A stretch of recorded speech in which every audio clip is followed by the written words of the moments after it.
Hi, everyone. Welcome back to the Girl Math Podcast. I'm Sierra. And I'm Laura. And today is episode 8. And like promised, we are going to talk about the topic of therapy, what that means to us, our perspective on therapy, if it's helped us, how long we've been in therapy. We also have 6 comments that we are going to dive deeper into from there was like 25 different comments, and I'm super happy that there was so much interaction. So for the people who did comment, we're going to shout you out and then just dive deeper into your comments. So yeah, we've got a lot of different perspectives. We can start with that if you want to. Is that okay with you? Yeah, let's get started. Okay, here, you take these. The ones that are highlighted is what I thought we should go through. Do you want to go first, or do you want? Yes. Okay, go ahead. Veronica Ronnie Wilcox. Hey, Veronica. You should do your research on what type of counseling theory your therapist practices before you choose one.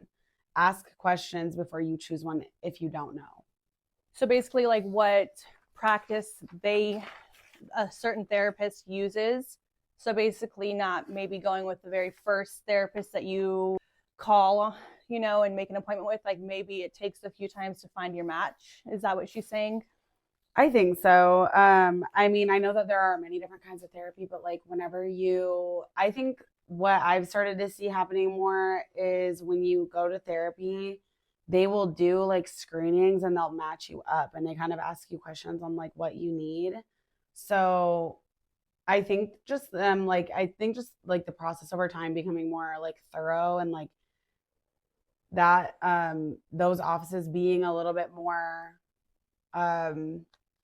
like in tune with like how to find like match people with the right therapist, because you don't want to go to therapy and spend, let's say it's $100 a session on average probably, and you're going and then it doesn't work out, and if you have to like try a few different therapists, like that's definitely going to turn people off. And that's why people a lot of times are like, oh, well, therapy didn't work for me. Because I don't think that us as a consumer even know what it is that we need as far as like therapy styles, or like, like there's behavioral therapy, there's, so many different things that could be beneficial to a specific person, but figuring out what the issues are and then figuring out the correct plan of action and what therapy or what therapist would be a good fit.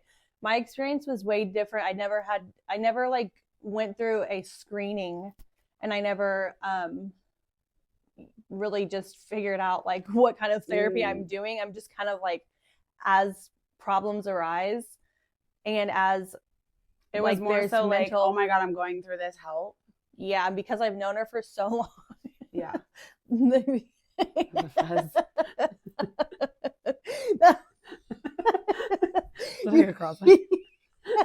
Not really, but because I've been going to her for so long, like now it just seems like I'm just so comfortable, able to be transparent, and she's so knowledgeable. That's the cool thing. Yeah, she gives me like recommendations, but I definitely think I could maybe start asking her like what would be the correct question, like what kind of therapy styles, what, like I don't even know the questions to ask. So yeah, I mean, with my therapist, I'm getting back into therapy for the first time in like, I don't know, maybe 10 years or like 7 years or something. So it's been a really long time for me. But I really liked the way that my therapist kind of like interviewed me and got a basic understanding for like what my day-to-day life looks like.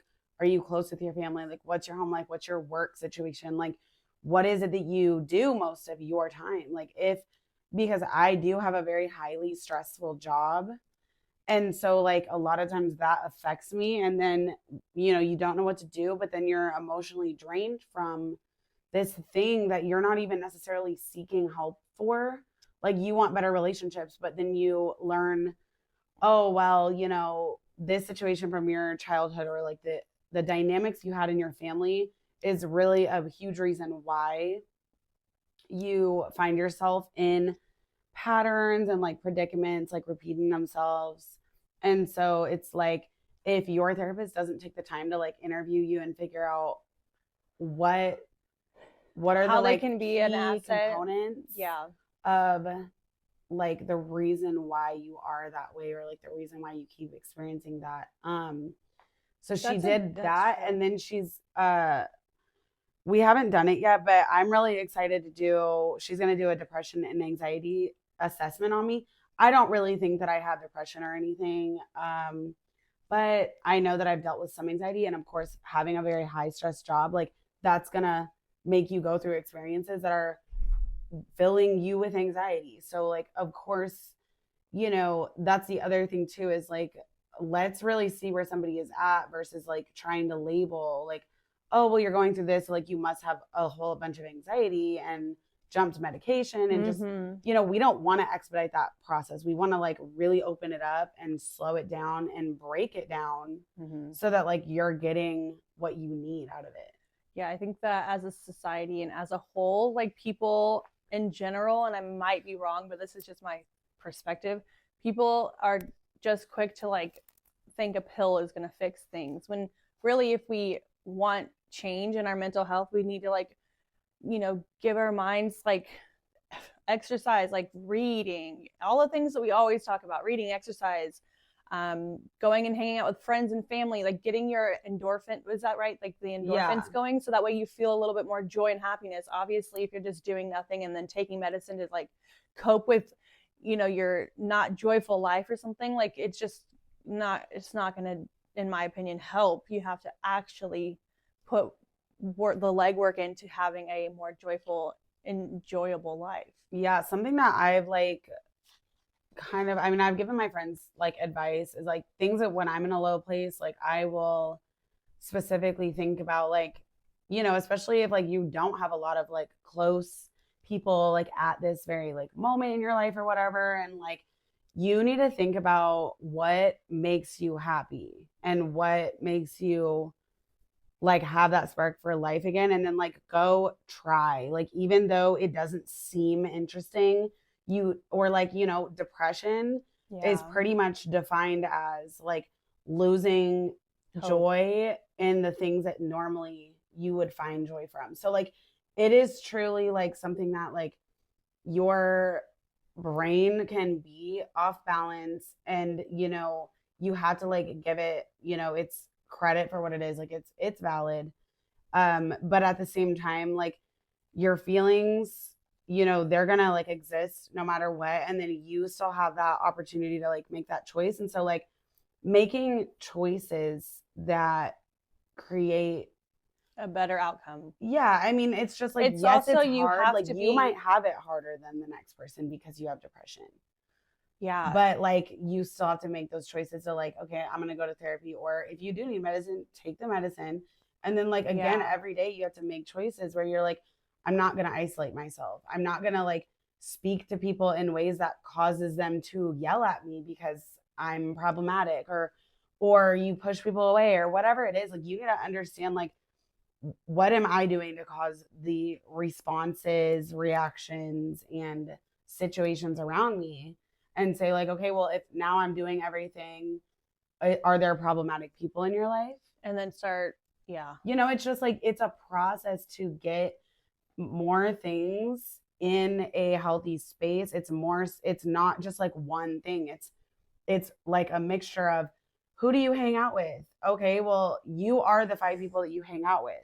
So if you're hanging out with a bunch of people that, I think really the first step is like understanding what you want.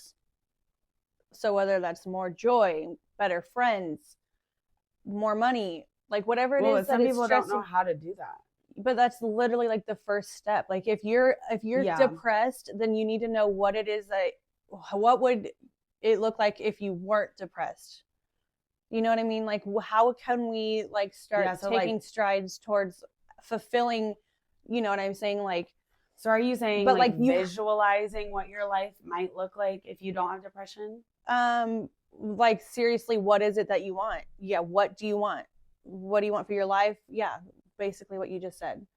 And then I think she even said something along the lines of, a therapist is going to ask you what you want and what's worth it to you, or something. Let me see the comment again. Okay, it says, therapist. Okay, no. Questions a lot of life coaches ask that I think could be beneficial in therapy. What do you want? What's holding you back?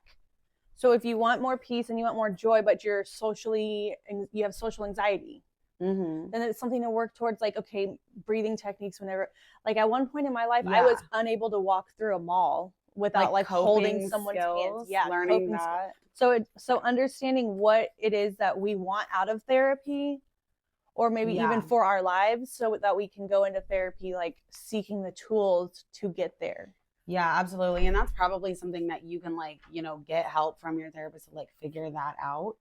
Definitely. Okay. So I'll go to the next comment. That one that you have right there is super long and a lot to unpack there. But next comment is from Tradell Roten. He says, therapy can be beneficial for those who need it, but some mistakenly think it's enough to just talk to a therapist without putting in the necessary effort, such as completing assigned homework. Yeah, because therapists give you homework. Yeah, and food for thought, or like, ask different questions to make you start thinking of different, like when my last therapy session, the way we were talking back and forth, I made my own connections, but she was asking me questions, and it was like a light bulb went off, and it was beautiful, literally so amazing. Beautiful. But I think if you're in therapy, you should hopefully be having it's hard because like I go to therapy very intentional on like wanting to receive all the things that she has for me to work on. So it's hard to process a comment where people are like, people don't put in that work, but I obviously know that's a thing. So do the work because otherwise it's like pointless. I mean, unless just talking to somebody is worth it to you. Yeah. So actually, when I was going to therapy as like a younger person, I always chose 3 things that I would like talk about. So like I would go in being like, okay, there's a situation with my sister. Like I don't remember like, but there would be like, I want to talk about the situation that's happening with like my mom and I's like friction because we've always had a difficult relationship. I want to talk about, just why am I feeling this way? Why am I getting triggered by this? Why, and then you have like 3 things that you really want to focus on. And that way you're not like just going in there kind of like aimlessly asking for advice or just like all over the place. I mean, it very much is intentional. You have to be intentional. And my therapist gave me some handouts. And so this is about anxious or attachment styles. Ooh, let me see. So there are different attachment styles. Disorganized, secure, avoidant, and anxious are the 4 attachment styles. And then she gave me this handout. So is this unhealthy attachment styles? No, they're just attachment styles. So like if you have an anxious attachment style, it would be the same thing where I'm like, okay, this person. So you're like secure. I don't know. I would like to learn a little bit more. I think I'm a little bit of a fusion because sometimes I am avoidant because I'm also pushing somebody away because I'm guarded.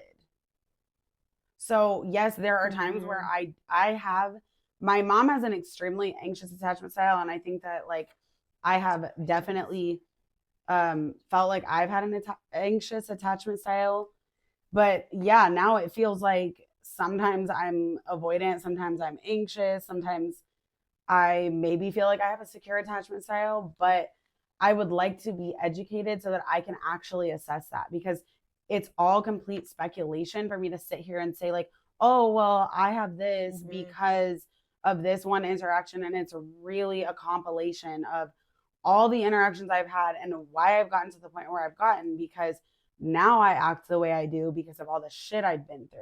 Right. And that has not been healthy. So while I have taken away these things where I'm like, I'm going to act differently because these things are giving me this outcome that I don't like, it doesn't mean that I'm not overcompensating and saying, okay, well, I'm going to avoid this situation. I'm now putting my needs on the back burner to keep peace or, you are not speaking up because you are literally afraid of the outcome. It's just like you go through these things and then you either adapt or you, I don't know. So you want to be fair to yourself in the way that you. Yeah. So like I actually am putting in the work, and if your therapist is not giving you handouts and educating you, you're honestly wasting your money. So it's like, you know, there's got to be something in it for you as well, and not just this like person who you're essentially codependent on being like, help me. Yeah. Okay, so after reading this, I think I'm I don't understand what that says. Spice of lifer, disorganized. I thought I was anxious, but I don't like beg somebody to be in a relationship with me. And if they show that they're not interested, I'm not like, but no, I'm like, okay, bye. Well, you know, in my own way, yes, I might be struggling like personally. Well, and that's like, the thing is like, it doesn't always, like, I don't think that these attachment styles are always like going to present the exact same actions in each individual. It would be interesting so, like, to get a breakdown. Psychological like journey that you go through based on what your experience would really be the determining factor. And that's where the therapist can actually break that down for you, because like I can't. I'm not a psychologist. Yeah. Or I'm not trained professionally in that. But like if you're spiraling because of the situation that's happening, that would be the determining factor, not the text you sent or didn't send. Does that make sense?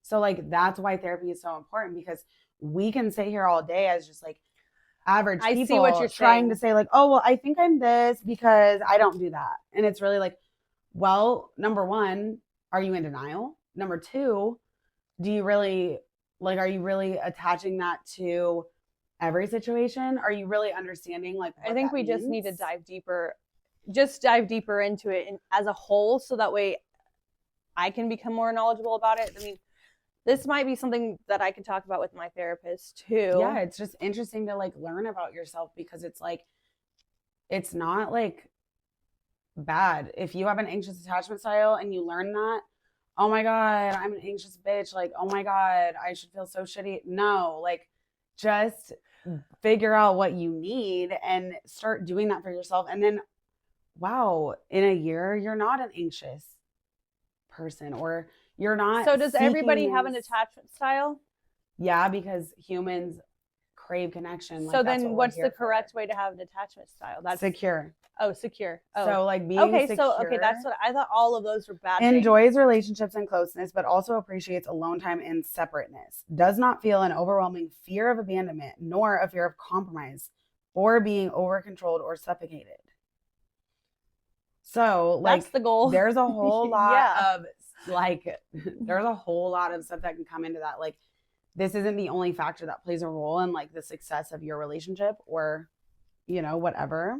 Okay. Do you want to read your next comment? Yeah. I'm not sure. Or yeah, yes. Okay, so this one was from Alexis McKinley.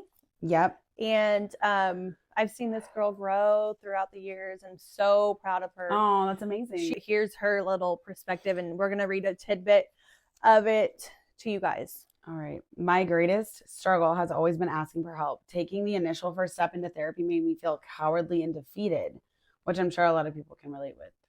However, after learning coping skills and how to recognize my triggers, it became empowering. Therapy gave me the tools I needed to be successful.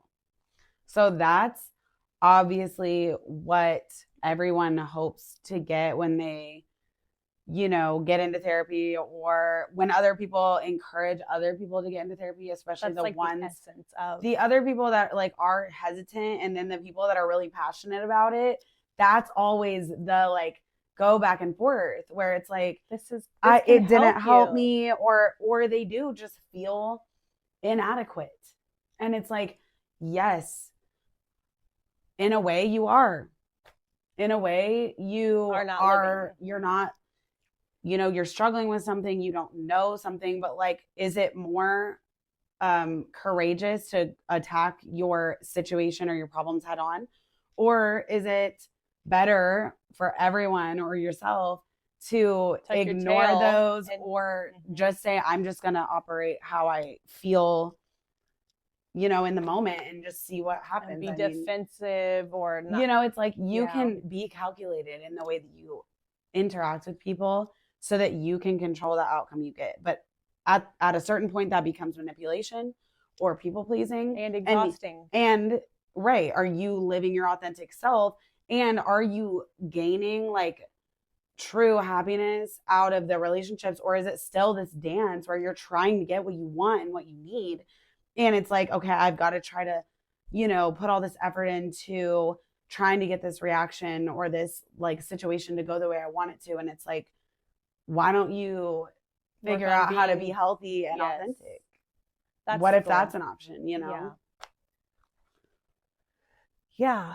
Imagine years on years on years of like becoming so manipulative and fake and stuff, like where you don't even know how to like be like I have seen that in my own. Well, and I think people like that actually have like if I you're think that would be like a sociopath like or something. yeah, if people actually develop, I mean, the thing is about it is that like when you actually get so far as to develop like narcissism or sociopathic like tendencies or like personality disorders, that is like your brain rewiring itself because of the trauma that you've experienced or because of your experience. So like a lot of victims of like abuse, a lot of people that have been like really bullied really harshly, they will develop these kinds of things because it's a defense mechanism that like, you know, as a child, like, or as a young person, a lot of times, like, you don't just have the tools or the words to even understand what you're going through. So it's like,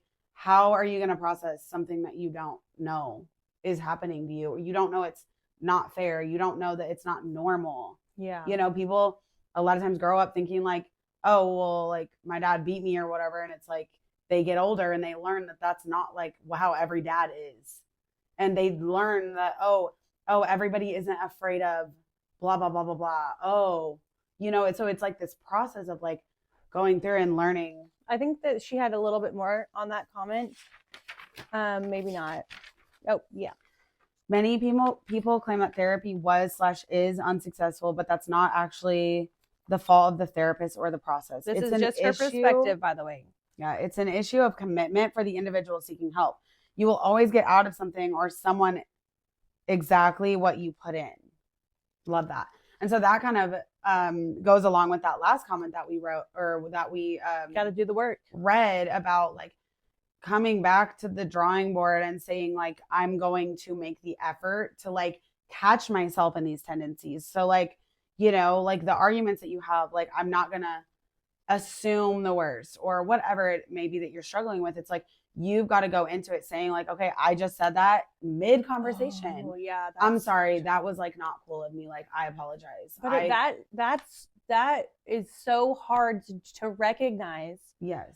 By yourself. That's like, I remember a situation recently where it was just like, okay, hold on a second. Like I was getting all worked up. When you see something from your perspective, like that's not wrong. That's your perception. Like that's your reality. So it's like the initial. And then when you got another person's perspective on it, it was like, whoa, like why did I like that was so it was so hurtful initially. Like the emotions that you felt because of that comment were never the intention.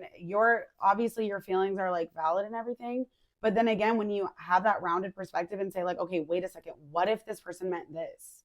What if this person like didn't mean it like that? Or what if there's a whole nother way of looking at it? Or maybe you can recognize that this person's rude and like they don't know how to talk to people. I think it's just like for me personally hard to not react emotionally. And I think, I mean, I'm sure that's for a lot of people, but for me especially, like I tend to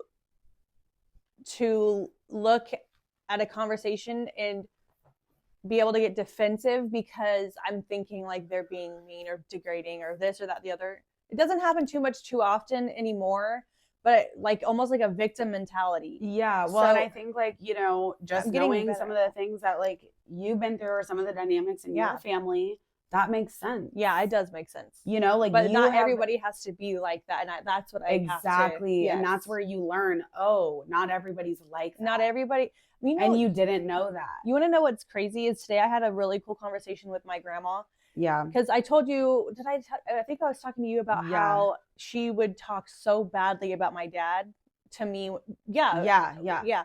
Okay, so I was telling her how my son was saying that he misses his dad because his dad's in Mexico, and her response was like, well, make sure you tell him that his dad is thinking about him and that his dad, like wants to be with him and loves him, and because back in the day she would have been like, your dad doesn't care about you because he didn't take the, like, whatever it is, like, would go crazy. Gosh. And but it was cool to hear her, like, kind of come to terms with, like, you can't do that. Like, I don't know. Yeah, it's weird how damaging it is, and then how actually beautiful it is to see her have the complete opposite reaction in what she should have been doing all along. But like, she did. That's growth. She even literally said, like, she even literally said, was like, I went about it completely wrong with you, with Cody, with my kids, with everybody, and I don't like that, and I feel awful.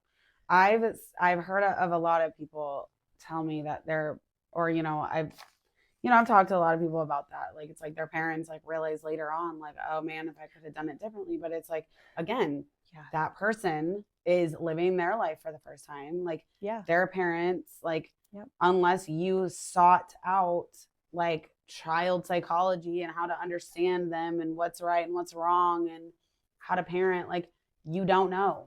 You just don't. So it's just so interesting. I mean, it is beautiful, but it is also extremely sad at the same time, just because it's like, gosh, like, I wish it would have. Yeah. But it's like, don't dwell. I mean, exactly. What can we do? But it was cool it was like a full circle moment, and kind of like to see her growth. That was kind of cool.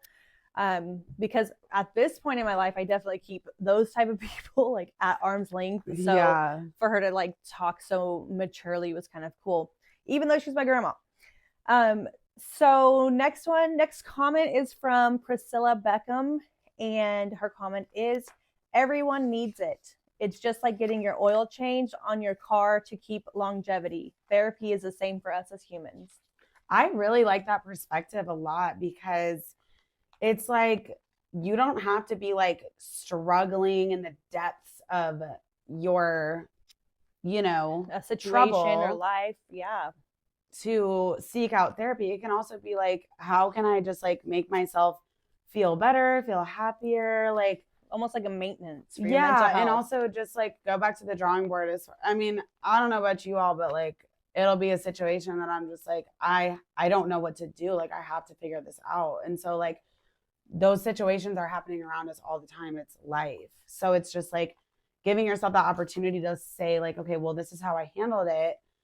And then kind of collaborating with someone who is like professionally trained and saying like, this is why this all like manifested. This is why this all panned out this way. Maybe even recognizing where you went wrong and handling it. Yeah. What you could have done differently, or even maybe you did handle it correctly, but you are recognizing behaviors from another person that maybe you just aren't going to tolerate, or whatever it is. Or that you shouldn't be around for your well-being. Yes. Or like the other handout that my therapist gave me was this personal boundaries, because girl. Yeah. Let me see it. Yeah. So this one, I really haven't even got time to like dive into this stuff, because I've just been like, went home, went to bed, went to work. So she was talking about how this makes me sad. Some people have rigid boundaries, and that being something where it just really like pushes people away, and it kind of creates the opposite reaction of what that person even wants. Read the rigid boundary. I feel like that's like, I'm coming out of this very dark, and like I was in survival mode. So like, read it. I did. Out loud? Yeah. Oh, I haven't okay. read it. Rigid boundary. Sorry. Avoids intimacy in close relationships. Unlikely to ask for help. Has few close relationships. Very protective of personal information. May seem detached even with romantic partners. Keeps others at a distance to avoid the possibility of rejection. Oh, wow. which that's like boundaries in yourself. Like that's like within you, that you have those boundaries set, that you're not going to like do that.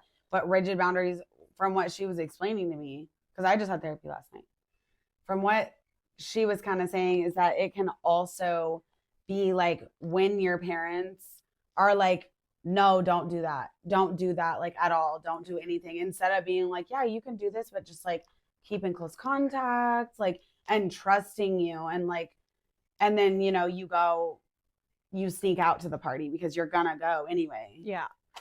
Okay, so what is that word? Porous boundaries? Yeah. Overshares personal information, difficulty saying no to the request of others, over involved with others, problems dependent on the opinions of others, accepting of abuse or disrespect, fears rejection if they do not comply with others.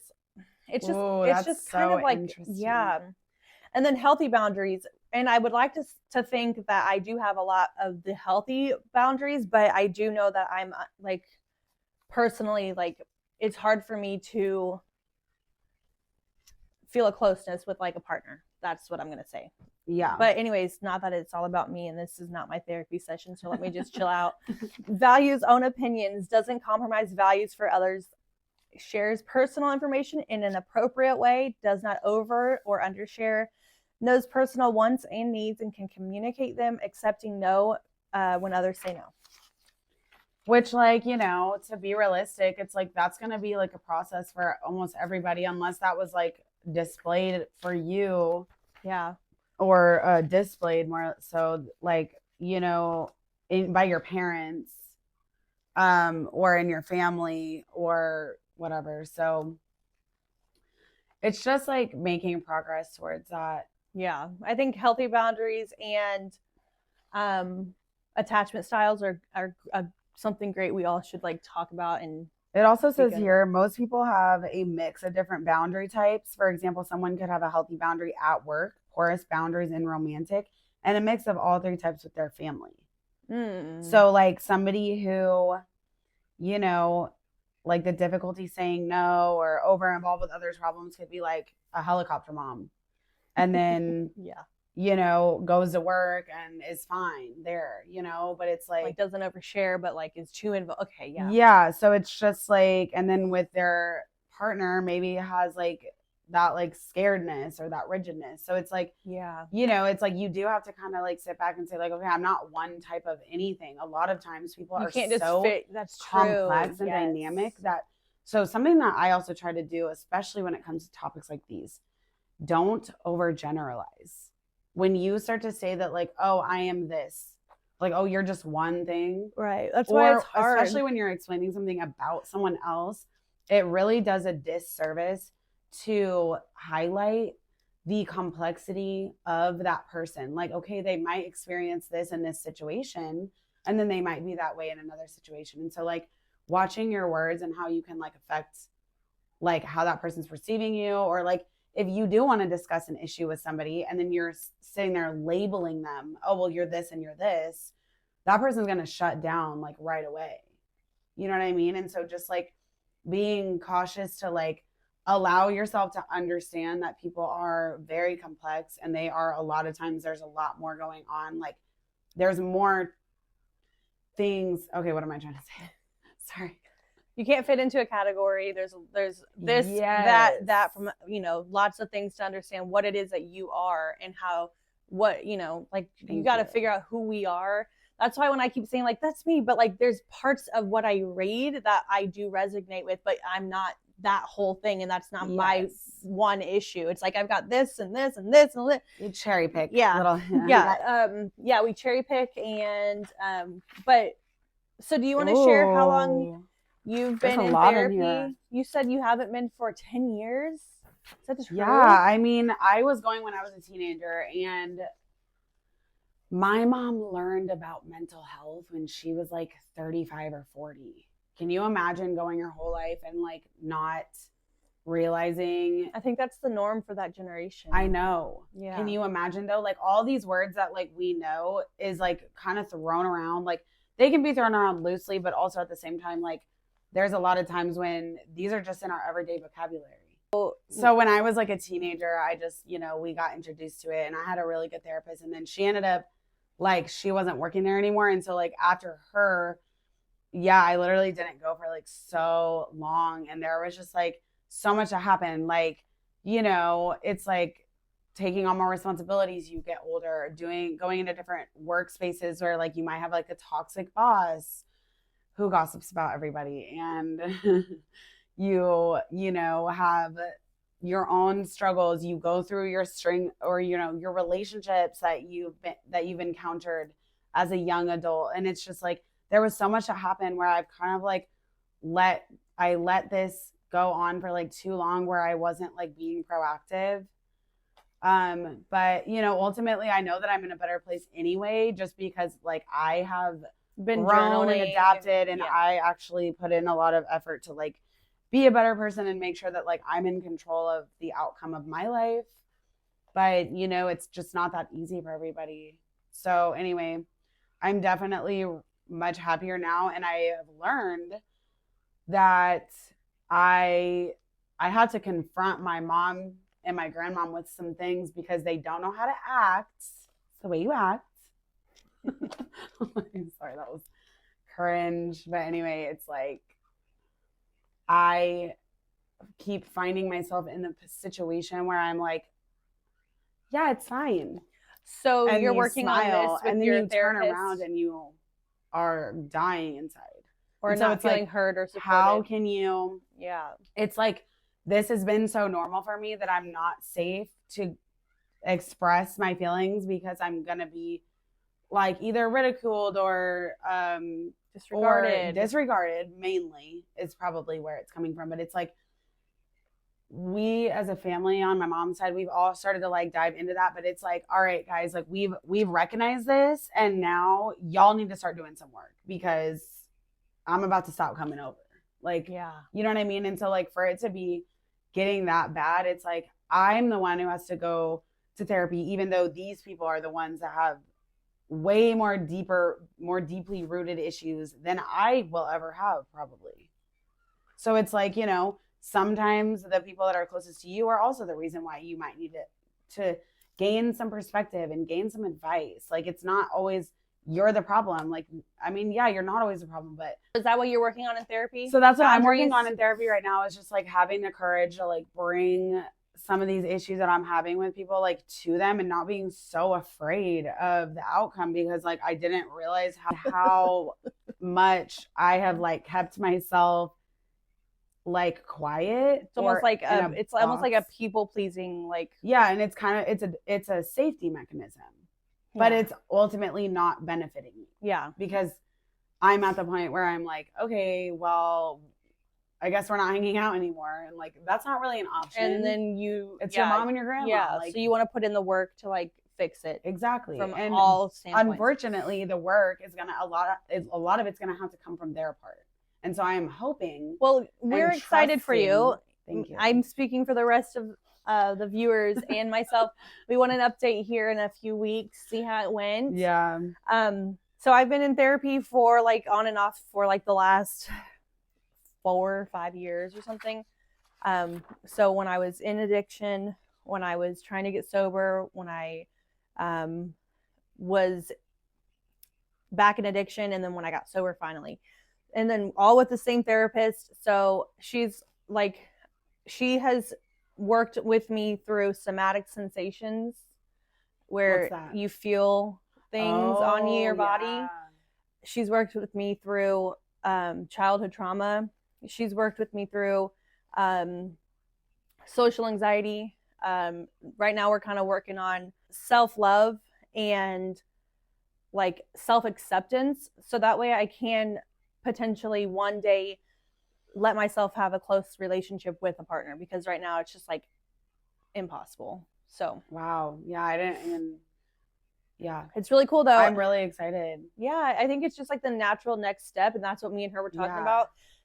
I've been like on this journey for so long, but finally I'm like at a healthy mental place. I'm not using. I've got healthy relationships now. It's just kind of like navigating the everyday stressors of life. But in my situation, like the next step is how can I be more soft and like be receptive and loving and not turn people away whenever when we all just want to be loved and, you know, in a relationship or whatever it means to be loved for us as individuals. But like, I want to be loved and I want to have a relationship one day, but there's no way that I can effectively have one now that would be healthy and not toxic. I mean, look at the way I handled the last, like, it's like, what do I want? Like, do I want to like piss you off or do I want to like, right. It's just like weird. Like, it's almost like chaos is what I know. And that's what that's sticking normal to. for a lot of people.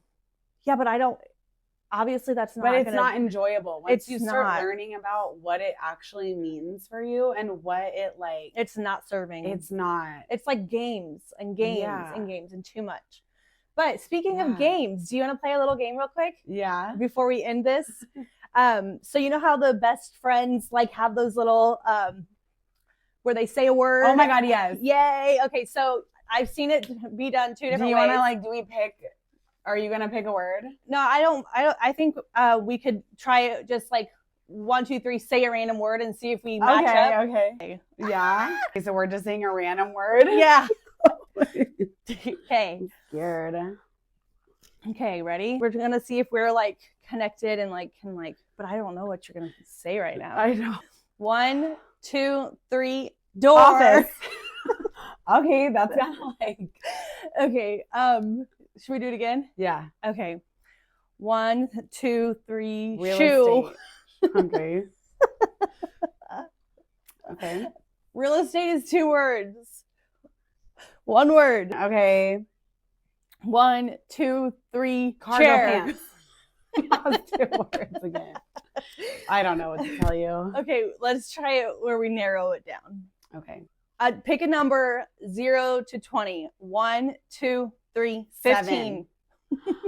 I was gonna go with 17, but then I changed it to 7. I guess we're not friends. We're connected. I mean, all right. Well, let's do one more. Yeah. Okay. 1, 2, 3. Pink. Finally. Oh my God. It Okay. worked. Anyways, you want to take us out? That was episode 8. Thank you so much for tuning in.